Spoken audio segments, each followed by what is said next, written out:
Hi friends, தென்காசியில் granite floor restoration polishing பண்ணிகிட்ருக்கோம். So floor இப்படி தான் கொடுத்தாங்க கஸ்டமர். ஃபுல்லாகவே பொரிஞ்சிருக்கு. ஃப்ளோர் ஒரு 80% ஃப்ளோர் வந்து ரொம்ப டேமேஜாக தான் இருந்தது.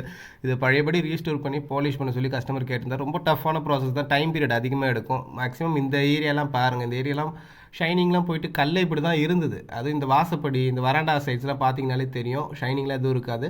பட் இதை நம்ம கிரைண்ட் பண்ணி பாலிஷ் பண்ணி நல்ல ஒரு குவாலிட்டியில் கொண்டு வந்து கொடுத்துருவோம். நிறைய பேர் சொல்லுவாங்க கிரைனைட்லாம் பாலிஷ் பண்ண முடியாதுன்ட்டு. பட் அவங்களுக்கு பண்ண தெரியாது, நாங்கள் பண்ணுவோம். ரொம்ப சூப்பரான குவாலிட்டியில் வந்திருக்கும். இந்த பாருங்கள். ஒன்ஸ் நம்ம பாலிஷ் பண்ணி முடிச்சிட்ட பிறகு அந்த பொரிஞ்ச இடம் எந்த அளவுக்கு கண்ணாடி மாதிரி வந்திருக்குன்ட்டு நம்ம ஃபேஸ் கூட கீழே தெரியும். அந்த அளவுக்கு ஷைனிங் கொண்டு வந்து கொடுத்துருப்போம். ஸோ உங்களுக்கும் இந்த மாதிரி கிரைனைட் ஃப்ளோர் ரெஸ்டோரேஷன் பாலிஷிங்கில் வேணால் இந்த ஸ்க்ரீனில் தெரிய நம்பருக்கு கால் பண்ணுங்கள்.